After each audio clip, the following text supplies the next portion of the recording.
굿모닝, 좋은 아침입니다. 오늘은 4월 12일 수요일입니다. 오늘도 말씀 앞에 나오신 여러분들을 주님의 이름으로 축복하고 또 환영합니다.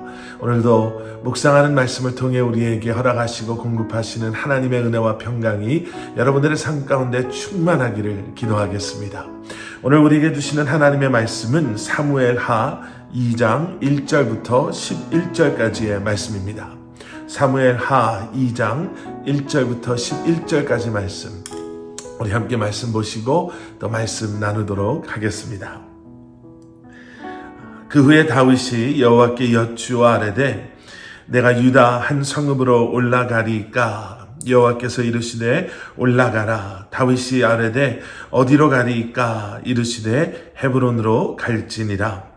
다윗이 그의 두 아내 이스라엘 여인 아히노암과 갈멜 사람 나발의 아내였던 아비가일을 데리고 그리로 올라갈 때에 또 자기와 함께한 추종자들과 그들의 가족들을 다윗이 다 데리고 올라가서 헤브론 각 성읍에 살게 하니라.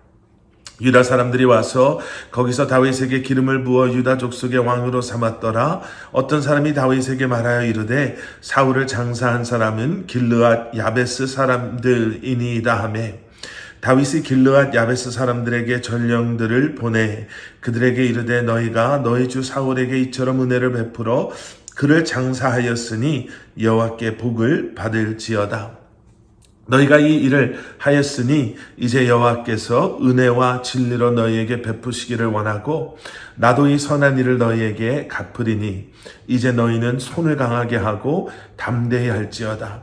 너희 주 사울이 죽었고 또 유다 족속이 내게 기름을 부어 그들의 왕으로 삼았음이니라 하니라. 사울의 군사령관 넬의 아들 아브넬이 이미 사울의 아들 이스보셋을 데리고 마하나임으로 건너가 길르앗과 아술과 이스라엘과 에브라임과 베냐민과 온 이스라엘의 왕으로 삼았더라. 사울의 아들 이스보셋이 이스라엘 왕이 될 때에 나이가 40세이며 2해 동안 왕위에 있으니라. 유다 족속은 다윗을 따르니 다윗이 헤브론에서 유다 족속의 왕이 된 날 수는 7년 6개월이더라. 아멘, 아멘. 자, 드디어 사울이 죽었습니다. 사울이 이제 죽은 이 시점에서 이미 하나님께로부터 이스라엘의 다음 왕 사울의 뒤를 이을 이스라엘의 왕으로 기름 부음을 받은 다윗이 무엇을 해야 했을까요? 여러분, 인생은 그 주어진 기회를 얼마나 잘 잡는가, 거기에 좌우된다라고 세상 사람들이 이야기하지 않습니까? 사울이 죽었고 사울의 아들 요나단이 죽었으며 사울을 따르던 군인들이 뿔뿔이 흩어져 있는 이때에 여러분, 다윗이 해야 될 것은 자신의 그러한 지파로 돌아가서 하나님께서 이미 다윗을 왕으로 기름 부으셨기 때문에 그 지파에서 왕이 되고 그리고 그러한 영향력을 가지고 나머지 지파들을 설득을 하든 아니면 강압적으로 무릎을 꿇기든 이제 자신이 그 왕으로서의 힘을 영향력을 넓혀가는 것, 바로 그것이다 라고 세상 사람들은 지금 이 기회, 이 순간 다윗이 해야 될 것은 그것이다 라고 이야기할 것입니다. 그런데 여러분, 다윗은 어떤 길을 가는가? 여러분, 1절을 보세요. 그 후에 다윗이 여호와께 여쭈어 아뢰되. 다윗은 섣불리 행동하지 않습니다. 그것이 기회다라고 생각하고 이 기회를 놓치면 내가 원하는 것을 이룰 수 없다라는 조바심 가운데 그저 마음대로 행하지 않습니다. 다윗이 했던 것, 가장 먼저 하나님께 여쭈어 보았죠. 무슨 질문을 하나님께 물어봤을까? 내가 유다 한 성읍으로 올라가리까? 예, 아까 말씀드린 거예요. 하나님, 이제 제가 유다로 갈까요? 그렇게 하나님께 질문을 하는 거죠.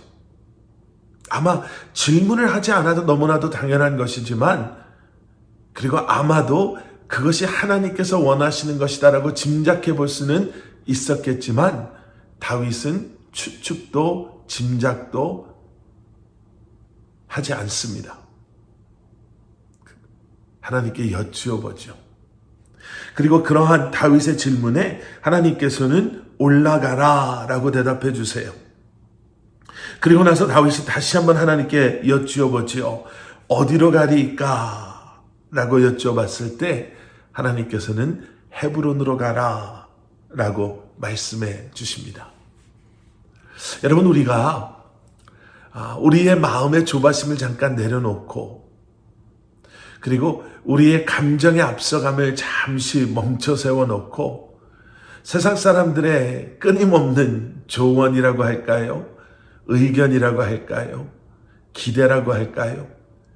여러분, 그런 세상의 노이즈들을 잠깐 우리가 내려놓고 하나님께 우리가 우리의 상황을, 우리의 질문을, 우리의 미래를 가지고 나아갈 때 여러분, 하나님께서는 우리에게 확신과 그리고 구체적인 하나님의 계획하신 일들을 보여주시는 줄 믿습니다. 우리나라 속담에 돌다리도 두드려보고 가십시오라는 확인해보고 다시 한번 검증해봄의 중요함을 이야기하는 속담이 있죠. 예, 돌다리도 두드려보고 건너지 마시고 돌다리도 하나님께 여쭙고 건너가십시오.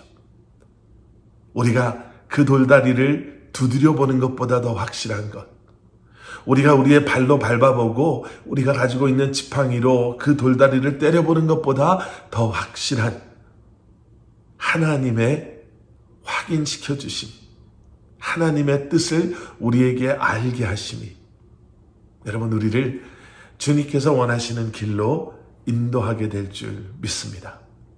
아멘. 그리고 그 뒤에 이제 유다의 왕으로 유다 족속의 왕이 된 다윗에게 어떤 사람이 이런 이야기를 합니다. 혹시 들어보신 적이 있습니까? 4절 후반부에 나오는데요. 사울의 장례를 누가 치러줬는지 아십니까? 바로 길르앗의 길르앗 야베스 사람이었습니다. 이렇게 이야기해 주는 거예요. 여러분, 적의 적은 나의 친구다라는 말이 있죠. 아마 그 이야기를 약간만 바꿔서 이야기한다면 적의 친구는 나의 적이다라고도 이야기할 수 있을 것입니다. 이 길르앗 야베스 사람들의 행동이 참 놀라워요. 분명히 사울은 이제 들리는 소문에 유다 족속의 왕이 되었다, 얼마 지나지 않아서 이스라엘의 왕이 될 것이다 라는 다윗을 죽이려고 했던 사람인데요. 이 사울을 도와줌으로 다윗의 적의 친구가 되므로 아마 길르앗 야베스 사람은 아마 이 행동 때문에 우리가 다윗의 적이 될 수도 있겠구나 라는 생각을 했을 것입니다. 아마 이익이 되는 것보다 손해가 나는 일들이 더 많이 있을 수도 있을 것이다 라는 생각을 했었을 것입니다. 아마 이 소식을 다윗이 안다면 이제 다윗이 우리마저도 헤아려 할지 모른다 라는 생각을 했을 수 있죠. 그런데 여러분, 오늘 본문 6절과 7절의 말씀을 보시면 다윗은 너무나 다른 행동을 보여줍니다. 6절 말씀, 너희가 이 일을 하였으니 이제 여호와께서 은혜와 진리로 너희에게 베푸시기를 원하고 나도 이 선한 일을 너희에게 갚으리니 이제 너희는 손을 강하게 하고 담대히 할지어다. 너희 주 사울이 죽었고 또 유다 족속이 내게 기름을 부어 그들의 왕으로 삼았음이니라 하니라. 여러분, 지금 다윗이 말하고 있는 것은요, 너희들 소식 못 들었어? 사울이 죽었다고. 이제 내가 왕이 됐다고. 너희들이 잘 보여야 될 사람은 죽은 사울이 아니라 이제 왕이 된 나야 라고 이야기하는 게 아닙니다. 이 6절과 7절의 말씀을 좀 한번 풀어서 한번 재번역을 해본다면 아마 이런 내용이었을 거예요. 여러분, 그동안 여러분들이 사울 왕의 도움을 받은 것, 사실 사울 왕의 도움을 받은 것이 아니라 하나님의 은혜를 사울 왕을 통해서 여러분들이 지금껏 받으신 것입니다. 경험하신 것입니다. 그리고 이제 하나님께서는 저를 기름 부어 이스라엘의 다음 왕으로 삼으셨습니다. 그리고 이제 나를 통해서 하나님께서 여러분들에게 은혜를 베푸실 것입니다. 다윗은 그 길르앗 사람들에게 그렇게 말하고 있는 것이죠. 결국 그렇게 말하고 있는 다윗은 무엇을 고백하고 있는 것이냐면 결국 나의 왕됨도 또 사울이 왕으로 세움받았지만 또 그가 그렇게 무너질 수밖에 없었던 그의 불순종도 하나님의 은혜요 하나님의 심판이었음을, 지금 내가 이제는 왕이 되고자 하는, 왕이 되고 있는 이 과정 역시도 하나님께서 나와 함께 하시기에, 하나님의 때가 되었기에, 하나님께서 세우시기에 내가 왕으로 세움을 받고 있음을, 나 역시도 사울의 간 길, 불순종의 길, 교만의 길을 간다면 나 역시도 하나님의 심판을 피해갈 수 없음을 고백하는 것이죠. 여러분, 우리의 삶에도 이러한 고백이 있어야 합니다. 우리는 자꾸 내가 빛을 받고 내가 크레딧을 받고 그래요, 나였어요, 내가 도와준 거예요 라는 그러한 사람들의 칭찬과 내 스스로의 나를 향한 칭찬에 얼마나 목말라 하는지 모릅니다. 그런데 여러분, 결국은 하나님이 하시는 것이죠.